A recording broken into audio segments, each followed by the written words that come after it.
Help. I don't know where I am.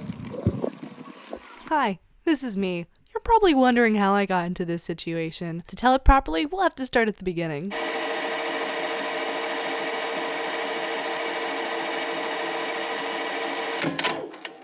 It all started when I was invited to go on this shady game show. It looks like your punishment is Ireland. Huh? What? Huh? What? Why did you dye my hair? Before I knew it, I was stuffed into a suitcase and shipped off to Ireland. I don't know where I am.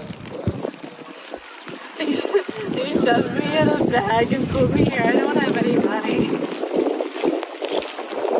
I mean, it's really pretty, but I have no idea where I am. And it's raining. And it's summer. It's not supposed to rain in summer. I had to steal this jacket.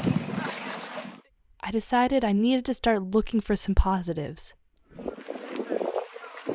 At least there's cows, those are nice. And what nice cows they were. Deciding to make the most of my situation, I braved into the unknown and pushed forward. Eventually, I was able to get access to the internet and noticed an email from a mysterious company called IES. I followed their instructions to go down an enchanted forest, just past the waterfall, and through a mystical gate until I found myself in Killarney is a stunning town full of so many things I have never seen before, like waterfalls, castles, whatever that is, modern art, age-appropriate beverages, traditional Irish music,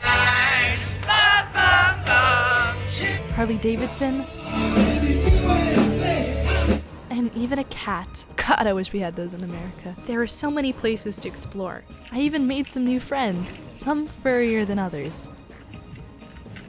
I was finally starting to get the hang of this whole thing.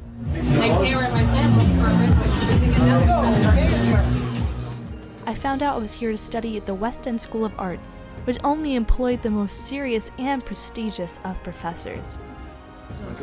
But we still made time for fun on the weekends, traveling around Ireland. Here you can see us on the traditional jaunting cart on our way to Dingle. Seeing the stunning emerald grass and the beautiful blue water was starting to give me hope about my situation. I mean, if you're gonna be kidnapped and shipped off without your knowledge, you may as well get a good view.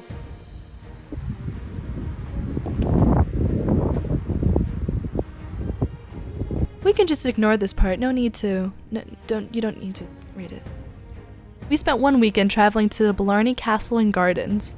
We climbed all the way to the top and kissed this stone, which apparently is supposed to give you the power of persuasion. Give me first place, give me first place, give me first place, give me first place. Anyway, we'll see if that works. We traveled through the gardens. I definitely am not just bragging about how good I look in these photos. Oh, those are my friends. Oh, more stunning nature. Gosh. Oh, and this was a part where if you walked up and down it with your eyes closed and backwards, you got to make a wish. Guess what I wished for? Give me first place, give me first place, give me first place, give me first place, give me first place. At the end of our 2 weeks, we had one final showcase to show off our acting skills and what we learned that week.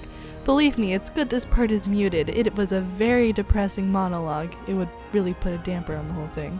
And we were off again, but this time too, I was a bit nervous. How I was supposed to expect to survive in such a big and bustling city. Just when I was starting to lose hope, there was a sign. On our way down, we stopped by the Obama Plaza, honoring a man who accomplished one of life's greatest honors of marrying Michelle Obama. Gave me hope about my situation. If he can make it here, so can I. I mean, how scary could Dublin be? I decided to look around and found myself at the famous on the stick. I mean the on the intersection. I mean the spire. Soon I found myself at the Gaiety School of Acting, where I did very important exercises like flopping around in a sack. Oh yeah. I got to also experience some local culture and cuisine. I have some McDonald's Of course, you have to save room for dessert. This is probably as much of that as I can show you. Good spoon. Because they're spoons. Yeah. We took a haunted ghost tour all throughout Dublin where they told us about this really cool hike called the Hellfire Hike. But that's a story for another time. Somehow I ended up in this situation. Luckily I made it out unscathed, and with a new skip in my step, I headed off to the Guinness storehouse, where I learned all about the process of making Guinness. And while it was a very impressive building, it held a dark secret. I'm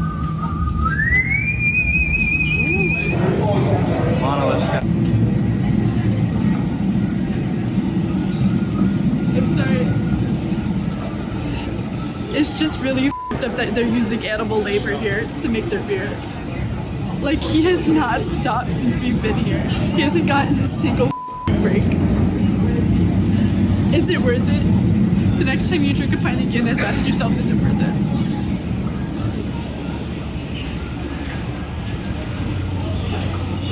While they did give us free samples afterwards, there are some problems even Guinness can't make you forget.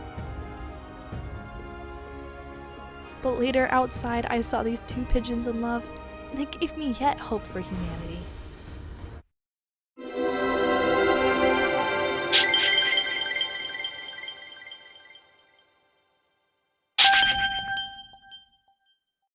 Okay, on to the serious part. When I first looked into the study abroad, what scared me the most about going overseas wasn't living in a new country for 6 weeks. It was whether or not I'd be able to meet people there who would like me, or at the very least be able to tolerate me.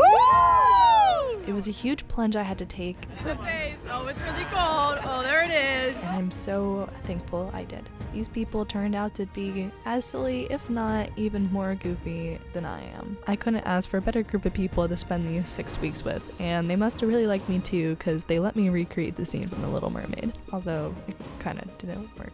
They also put a lot of trust into me. It seemed like every week I was just finding a new place to go, and they would agree to come with me. Not knowing where we were going or how we were going to get there, I would just say, let's be up by 7:30 a.m. and they were on board. And I was so thankful that these were the people I got to see the world with.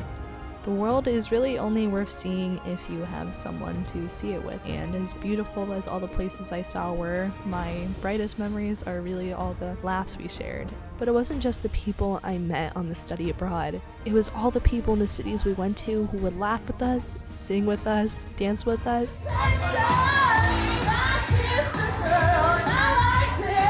Or even take a group of strangers all the way into the city just so we could find a taxi. Or the woman who spent an entire bus ride giving us suggestions of places to go, all because we asked what time the bus was coming. And yes, I know how cliche it is to talk about how life-changing it is to travel abroad and spend that time with a bunch of strangers. But maybe cliches exist for a reason.